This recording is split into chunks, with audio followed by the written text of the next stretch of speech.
E aí, galera, estamos de volta aqui no canal Papo Old School. Está aqui eu, o Eric, o Quebrão. A gente vai voltar a falar sobre Sandman, agora sobre o episódio 3 e 4. A gente já falou de 1 e 2, se você não viu, vai lá no nosso feed que tá lá. Então a gente vai descrever um pouco o episódio para você que não viu e quer saber. E para quem viu, a gente vai debater o episódio, o que a gente achou filosoficamente aí, nossas opiniões, dar uma nota e aí falar o que a gente espera dos próximos episódios. Cara, eu sou muito ligado ao quadrinho, né? Então, assim, eu acho que igual a gente fez, muito parecido com a Fundação, para mim, quadrinhos, tem aquela rápida falada sobre o Neil Gaiman, que o Neil Gaiman, para mim, ele não conta história de heróis, ele conta uma história, né? Então, assim, ele é ótimo, né, na criação desses ambientes. Então, só recomendando, né, esses ambientes que ele faz, esses brilhos todos. Então, eu acho que a Netflix conseguiu beber muito do que tem na revista. E, assim, tá muito próximo do que tá na revista, né? Então, mesmo que eles estão pegando meio que várias histórias, vários detalhes da história estão colocando ali. Episódio 3 trata, já de cara, aparece a Johanna Constantine, que pra mim foi uma escolha muito certa do papel, né? A galera meio que... eu acho que pros fãs do Sandman, fãs da DC, já vão achar estranho, porque realmente quem tá na revista é o próprio Constantine, né? Que é o John Constantine. Então, assim, você já vê uma quebrada ali, que aí já sai um pouco dessa adaptação, mas eu achei fantástico. Né? Parece que ela comenta assim, você não pode, em determinado ponto, você não pode confiar na nossa família. Então ali você já pega até uma outra vertente pro que seria o Constantine, né? Meio que uma referência para quem conhece o universo, e até o ponto que a gente falou na Fundação, né? As pessoas se prendem muito à história, e na adaptação você tem liberdade de, cara, esse personagem pode ser uma mulher, pode ser, sei lá, pode ser outra coisa. E faz todo sentido, porque às vezes o personagem, ele não é uma pessoa. O personagem, às vezes, é um conceito. E esse conceito se adapta a um cachorro, a outras coisas, né? Não só aquilo Exato. Que estava predeterminado. E se adapta bem. Então, assim, isso é fantástico. Então, assim... Basicamente, num resumo bem geral, eles estão procurando a última pessoa que teve em posse da areia, né? E a personagem da Constantine, ela tá ligada a isso, né? No episódio, porque a última pessoa que teve acesso é a própria namorada dela, né? Então, cara, isso pra mim é bem legal também, essa quebrada, né? E tá entre as cenas, né? Entre ele achando o próximo corvo, né? O corvo dele, que ele olha, até pra ele é um susto quando ele vê um corvo ali no banco, ele fala, meio que o meu outro corvo morreu, né? Então, spoilerzão, né? Mas ele meio que olha pro corvo assim, você realmente quer ser um corvo, né? Porque o meu último meio que tentou me ajudar e meio que morreu. Então, assim, tudo isso vai contando de uma forma bem rápida, como você falou, algumas coisas já da HQ, né? Então, assim, pra mim o ponto alto desse episódio é ele sendo quem ele é, né? Sendo reconhecido até como uma entidade que ele é. Então você vê que todo mundo conhece ele quando ela chega na igreja, no começo do episódio.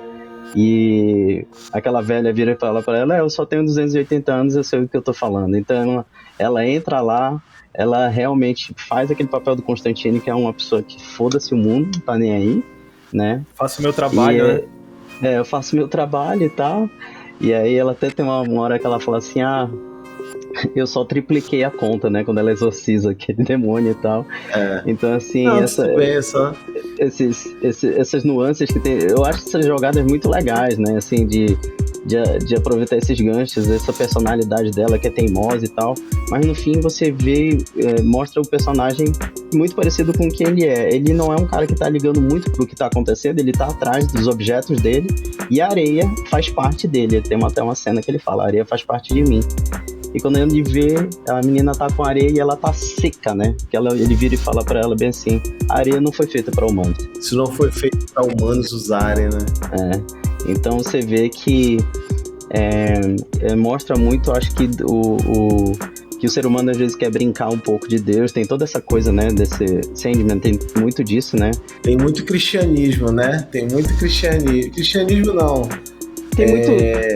tem muita religião. Jeovaísmo, né? Tem um pouco de Velho Testamento, um pouco de Novo Testamento. Então ele é uma entidade, né? Ele é até mais velho do que os próprios deuses que a gente conhece, né? Com o decorrer dos episódios a gente vai ver outros personagens surgindo que são muito mais velhos que os próprios deuses. Mas, assim, agora, isso é um ponto que me chamou muita atenção.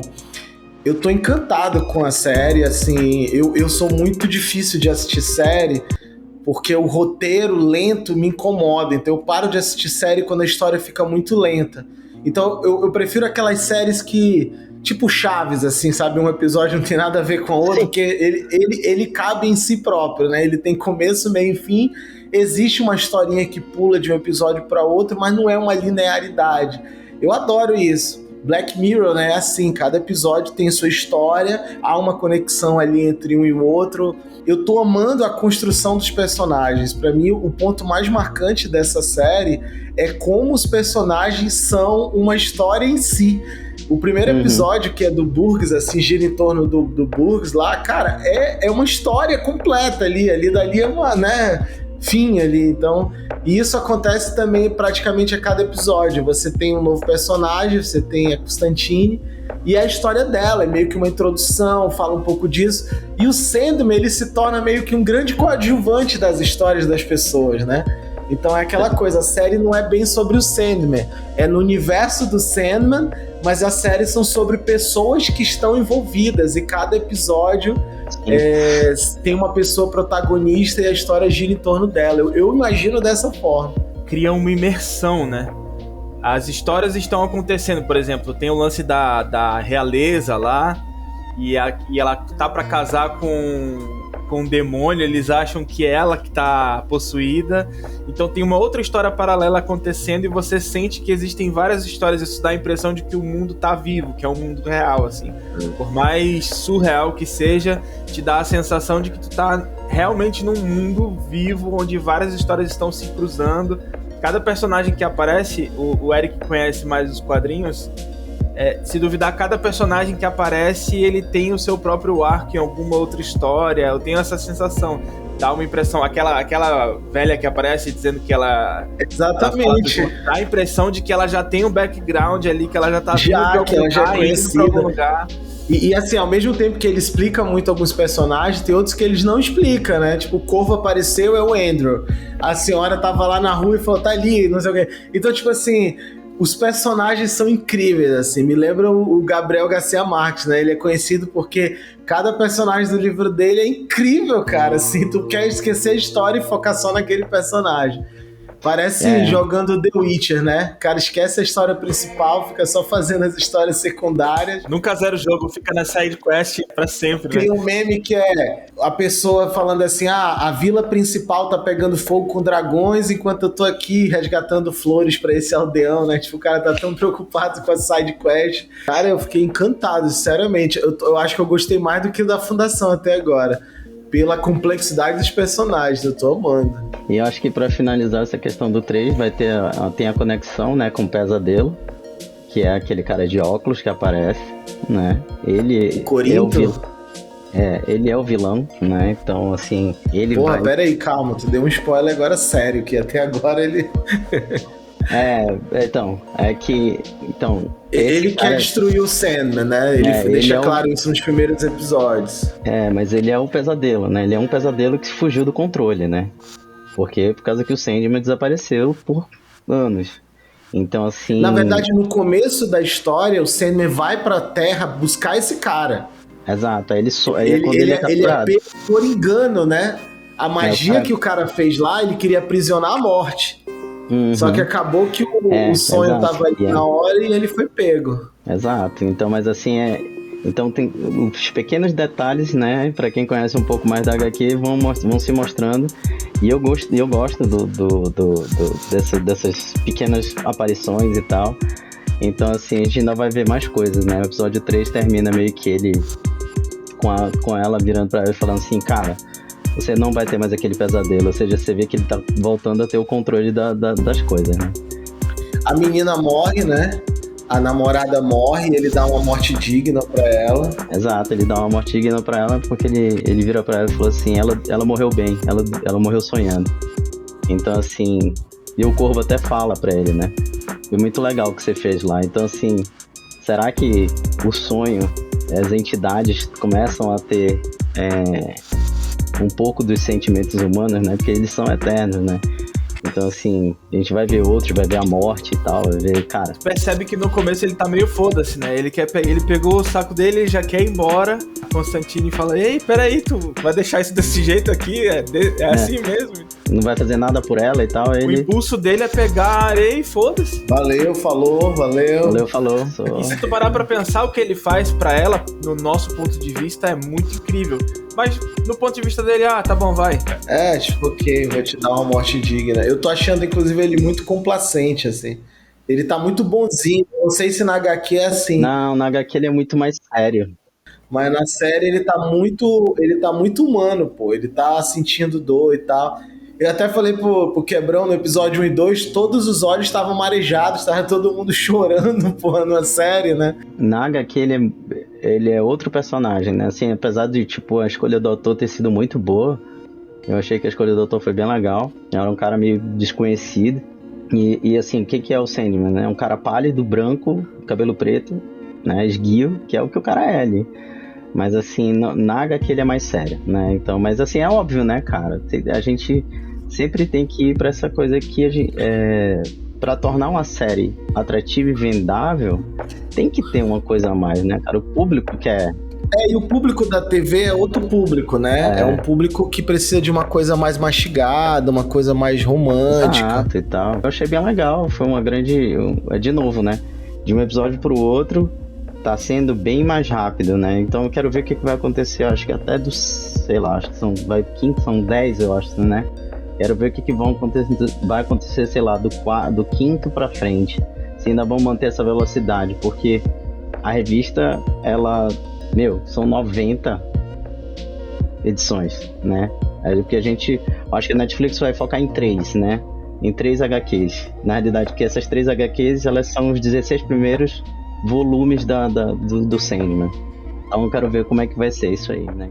E aí a gente parte pro episódio 4, né? No episódio 3 a gente fecha esse ciclo, apresenta Constantine, ele recupera a areia, que aí eu fiquei surpreso porque eu achei que ia demorar mais, então ele já recuperou a areia, né? Então a história já tá andando.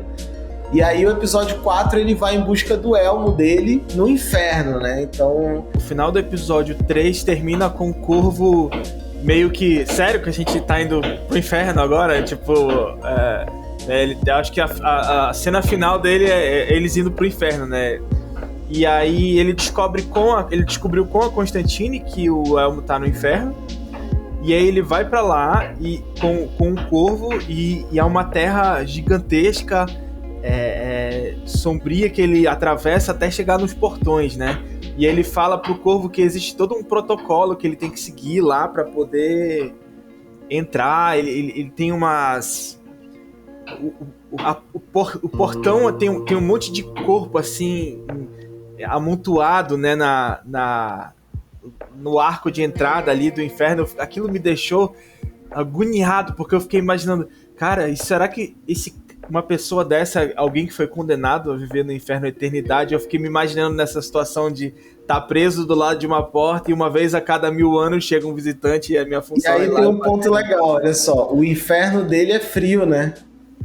Quando eles entram, o corvo fala, eu não sabia que o inferno era frio, mas na verdade Não é frio, ele é seco, né? Inóspito, assim, deserto do Atacama. Tudo no inferno é meio que feito por pessoa, construído através de pessoas. Me lembra até quando eu lia Harry Potter, na adolescência eu ficava pensando, já pensou se o cara vai aparatar, né? Vai fazer aquele teletransporte, ele erra e aparece no meio de uma parede, cara, como seria? E é mais ou menos isso, tudo tem pessoas, nas árvores, no ferro, nas pedras, ele dá uma carteirada pra entrar, né? Dá uma blefada, né? Tá na merda, então truco, né? Tem aquela frase. Né? Ele olha um cara que é 3 vezes maior que ele, porra. Ele olha o cara e fala assim, é o seguinte, tô aqui, eu sou tão bem-vindo a esse reino quanto o monarca dele é bem-vindo no meu. Porra, essa frase é forte. É o famoso, né? Sabe por que tu tá falando? É o penetra, né? Não, eu fui convidado. E aí ele entra e ele comenta, e até o corvo fala, né? Quer dizer, então, que cada um leva o seu próprio fogo, né? Porque eles veem a fila de condenados e ele só segue a fila. Dá a sensação de que eles têm um caminho gigantesco até chegar no castelo lá do Lucifer Morningstar, né? Estrela da Manhã. Né? Ah, não, tem um detalhe. Outra vez a sensação desse mundo vivo repleto de histórias pra todo lado, né? Ele passa por uma torre e nessa torre... Essa parte é muito doida, Alguém sussurra um nome, que é um nome que eu não vou lembrar agora. Tu lembra, Érico, qual é o nome que ela sussurra de dentro da... Da prisão? É. Eu sei o nome da mulher, Nada, né? Nada. Eu não lembro.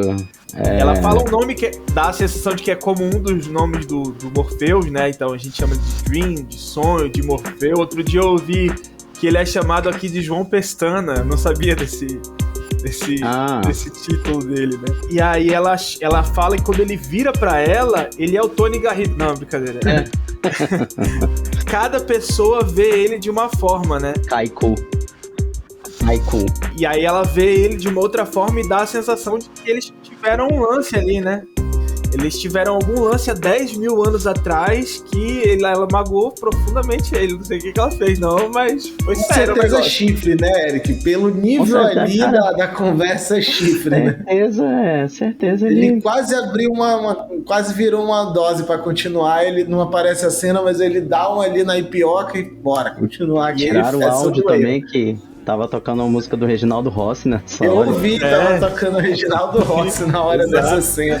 Ele para, ele fica com os olhos marejados, que o Luiz fala, e fala, eu também te amo, mas ainda não te perdoei. É quase uma música de prega mesmo, né? Agora a minha interpretação, como eu tô HD zerado, eu entendi o seguinte, que aquela visão dele e dela é o que deu origem aos deuses, é como se fosse o Big Bang, que ele fala assim, eram povos da primeira tribo, né? As primeiras pessoas. Então eu entendi isso. Eu falei, cara, é como se fosse o Adão e Eva na mitologia ali da série.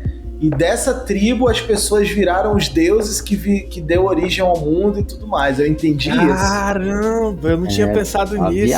Uma viagem. E talvez fiquei com a seguinte dúvida: que ele virou Dream por causa do erro dela. Tipo assim, eles fizeram alguma coisa que ele acabou ficando preso, aí entra uma outra interpretação. A gente começa achando que ele é um deus poderoso, que ele é imortal, e depois eu falei, cara, ele tá preso nisso, ele tá preso a uma eternidade, pode ser um castigo também.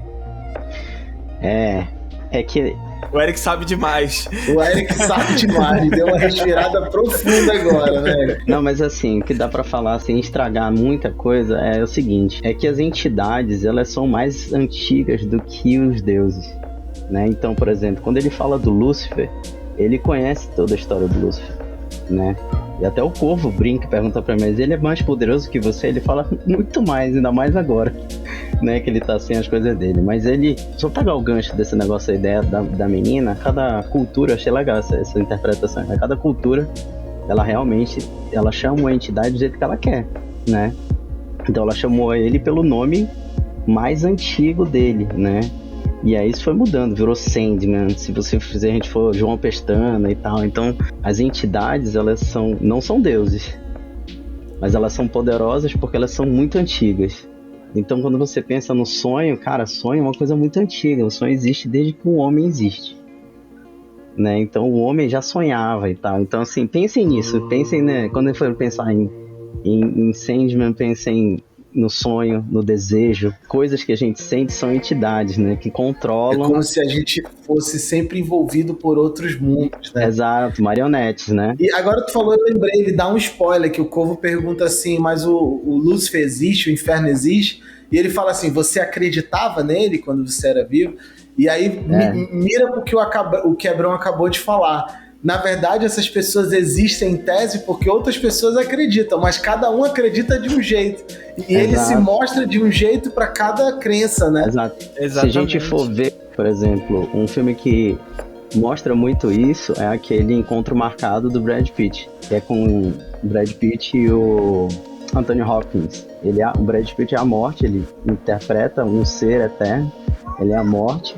E aí ele fala pra ele, cara, eu vim aqui só pra tirar férias. Aí ele vai e encontra uma mulher, muito parecida com essa cena. Ele encontra uma mulher, que é uma mulher do Alabama, num hospital. Ela chama ele pelo nome da crença da cultura do Alabama, Obiwa, ela chama ele. E ele faz a voz pra falar com ela, né? Então ali você percebe que a morte, ela é a morte em vários lugares, e em vários lugares ela tem um nome diferente, assim como um sonho e tal. Então é isso que eu quero tentar trazer pra cá. Né, e eu achei legal, então tipo assim, até a forma física não, a forma visual dele, o fenótipo muda quando ele tá dialogando com uma crença diferente, né? Exato. É como se fossem vibrações primordiais, né? Essências da existência, né? Digamos assim. Que vibram desde antes do tempo, talvez. É muito parecido com o 215, né? É um ônibus que ele não existe. Se materializa através da fé das pessoas que esperam ele. Passei por isso. Noite Bulls vagante. Enquanto ele tá indo pro inferno, a gente tem o John Dee, uma coisa assim, né? Ele saiu do hospital, né? A gente não falou sobre ele no episódio anterior, né? Que é o filho do velho com a mulher que fugiu, filho né? Da Ethel, né? Com Burgs.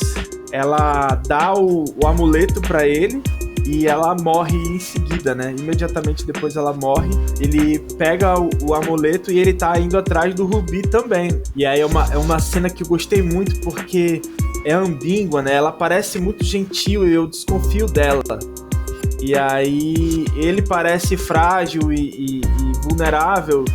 E aí ele entra no carro, ele começa a falar, e aí eu percebo que ele não tem limite, né? Ele sai falando tudo que aconteceu abertamente. Ele tem um probleminha com a mentira, né? Ele foi muito enganado, então assim, ele quer ser super sincero, só que ele é over, né? Acho que ele vive bêbado, né? Deve viver bêbado. Bêbado é assim, né, amigo? Fala pra caraca. Álcool entrou, a verdade saiu, né? Não tem filtro, sai falando. E ele sai falando sem medo, e ela vai ficando com medo. E no primeiro momento, quando eu vi isso, eu pensei, não, tá tudo bem, ele só tá falando a verdade. Mas aí vai se criando uma tensão, porque ele fala que ele matou gente, e não sei o que lá, e ela vai ficando com medo. E aí tu percebe que existe ali no ar uma coisa meio, ela é minha refém indiretamente, né? Uma coisa meio... E eu achei que ela só aceitou dar carona pra ele porque ele tava com aquela medalhinha de proteção, então talvez ela nem quisesse dar a carona pra ele, né? Ela tava corajosa porque ela tem um Rottweiler, né? Também tem isso. Tem essa. Então, se ela tivesse um pincher, né, e tal, que seria, né? Se ela tivesse um pincher, ele teria explodido na hora, porque ele ia tentar atacar ele. Mas o pincher dá mais bandeira, né? O pincher dá mais pinta. O pincher, ele já diz logo se a pessoa vale a pena ou não, né? Exemplo, se a pessoa valer a pena, o pincher, ele dá um show, ele quer matar a pessoa, porque ele sabe que a pessoa é boa.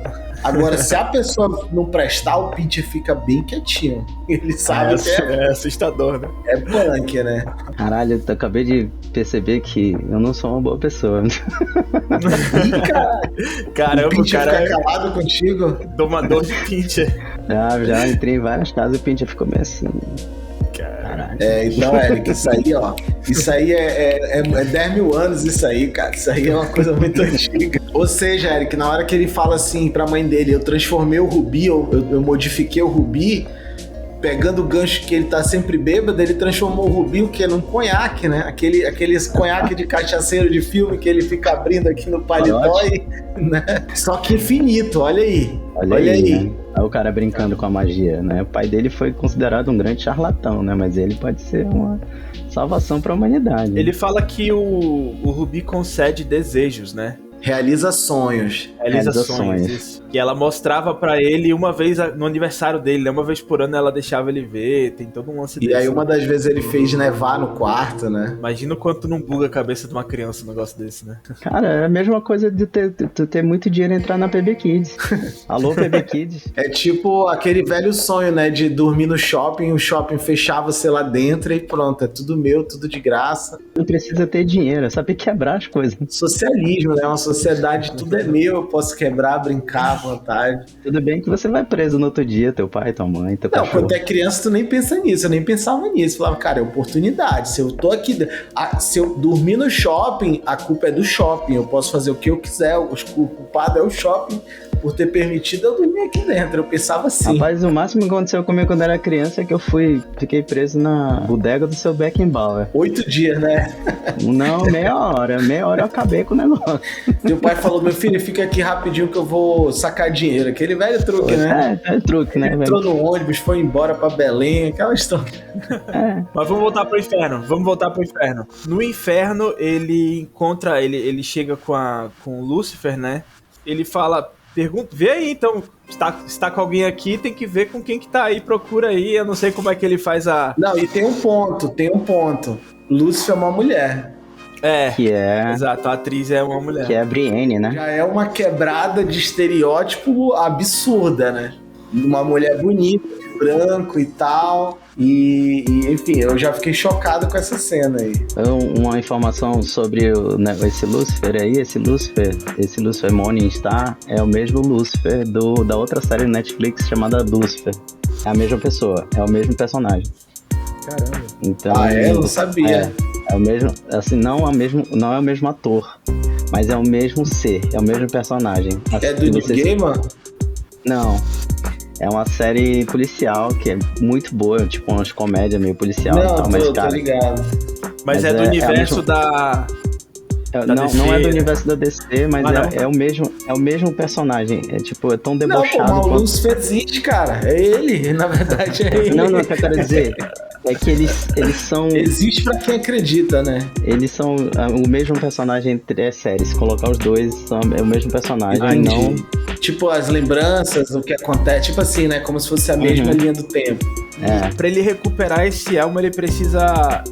porque o demônio conseguiu o elmo de um jeito justo lá, sei lá, de acordo com as regras e tal. Então, apesar do Sandman ter uma certa moral, né, de certa forma, uma certa prestígio, digamos, mas ainda assim ele tem que respeitar essas regras, né? O demônio oferece pra ele um desafio que se ele perder, ele vai ser escravo desse demônio pra eternidade, e se ele ganhar, ele consegue levar o elmo Achei dele. bem justo, né? Tipo assim, se tu ganhar, tu pega teu elmo. Se tu perder, durante toda a eternidade, tu vai ser meu escravo. Casamento, né? Faltou uma boa arbitragem aí nessa disputa, né? Sei lá, 10 mil reais tava bem pago ali se ele perdesse. Dá a sensação de que se ele quisesse, ele podia realmente só ficar com o elmo, mas ele quis dar uma chance. A famosa sinuca maldita lá do distrito, né, Eric?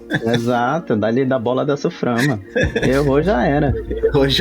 E aí eles entram naquela disputa que eu acho muito, muito incrível, porque ele fala que é o jogo mais antigo. E é um jogo que a gente conhece, que a gente vê muita criança jogando, né? Que é um jogo de... Não é um jogo de adivinha, né? É um jogo de... O meu conceito vai sobrepor o teu conceito. É um pedra, papel e tesoura filosófico, né? E ele começa batendo, né? Porque ela sai com o lobo, né? O lobo é um dos inimigos antigos do homem, né? E aí ele vem com o caçador a cavalo. Aí ela vai com a serpente e ele vai com a águia, né? Aí ela vai com a bactéria. Acho que é a bactéria. Aí ele entra com a Pfizer. Ele vem com a Pfizer, né?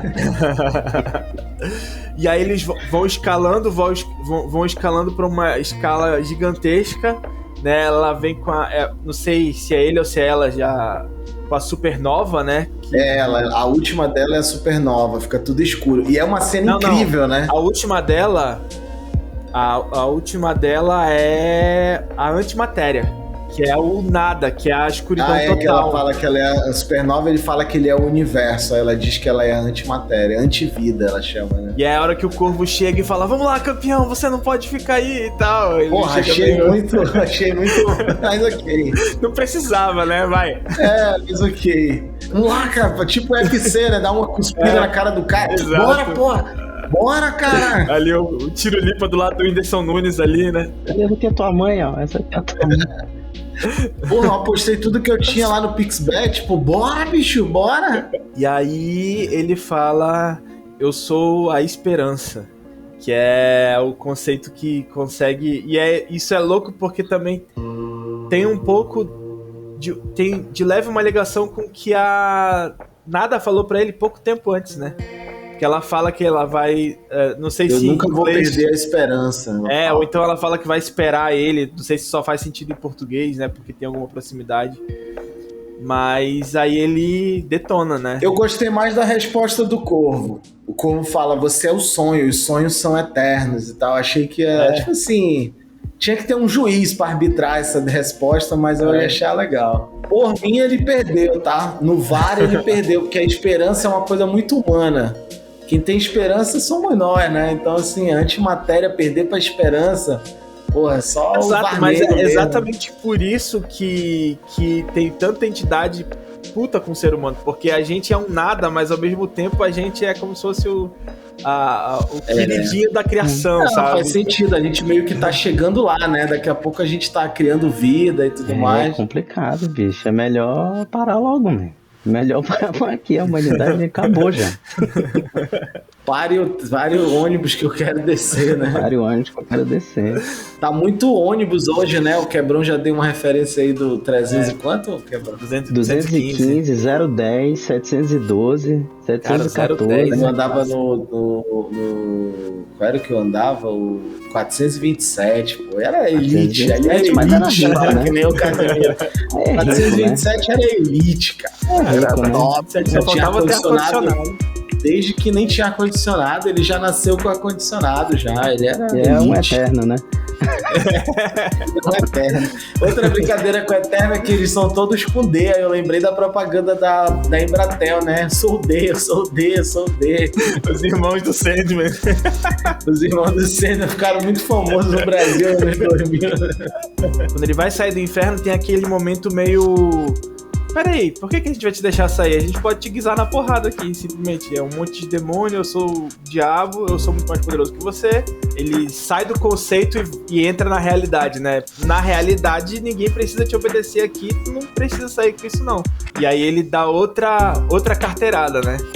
Que ele fala o que seria do inferno se não fosse a capacidade de quem tá aqui sonhar com o paraíso. Eu acho que ela chega a falar pra ele assim, a Lúcifer fala assim... Os sonhos não existem aqui, né? Não existem sonhos aqui. Aí ele chega e fala, será que não existe? Será que você não sonha em ser o paraíso e tal, em ser forte, em ser Deus, em destruir tudo? Ele manda mata o sonho pra te ver a merda que vai dar. Vai lá, vai. Tenta sorte. Ele manda um Chico Science, né? Uma Nação Zumbi. Um sonho dentro de um sonho. Eu ainda nem sei se acordei. De todos os órgãos, tira o cu pra te ver a merda que vai dar, né? A explosão, né? Cara, eu gostei muito do episódio 3. A história, eu achei um pouco romântico, mas eu gostei da construção dos personagens. Eu vou dar 9. Eu tinha dado, acho que 9,5 pro primeiro. O primeiro, pra mim, é uma obra-prima. O segundo eu dei 9,3. Eu gostei também, mas eu acho que eu tava muito na vibe do primeiro.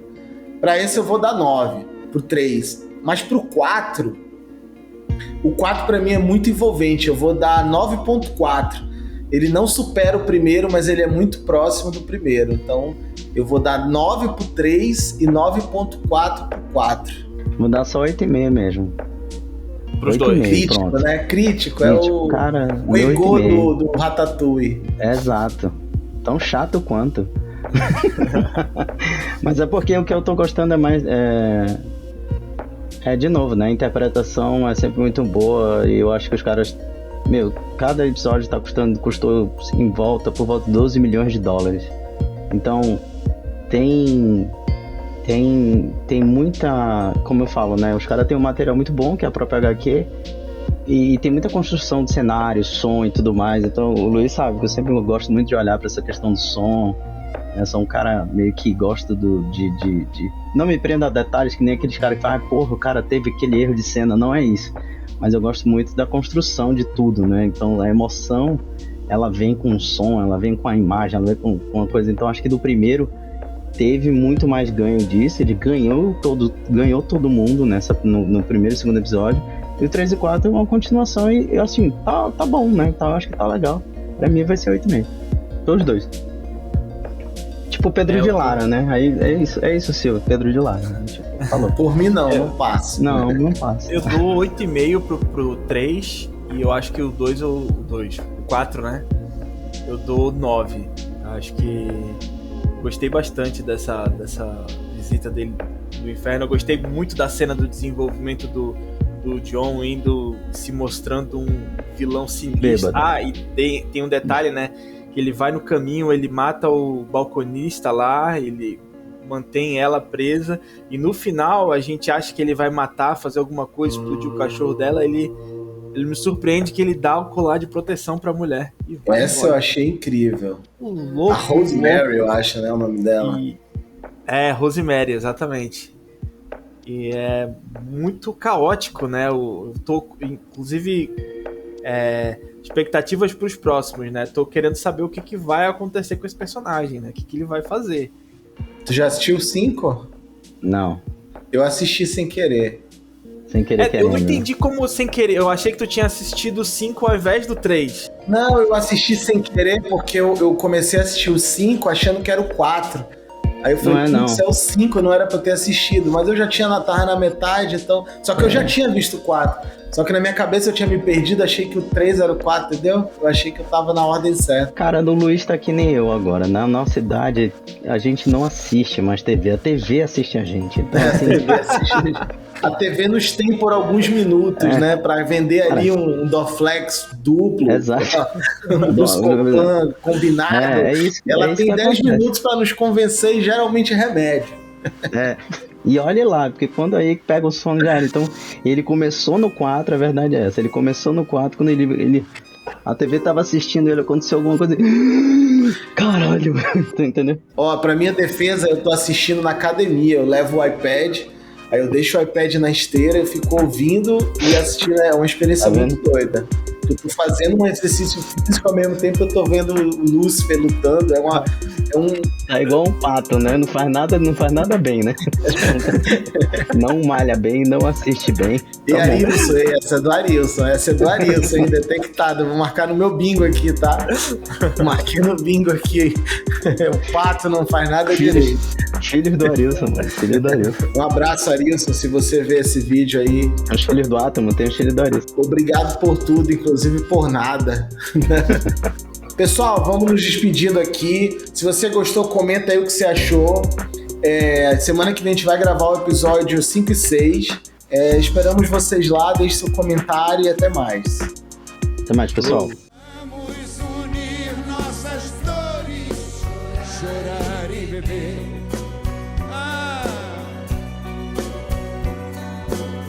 Vamos tomar um bom corre pra comemorar.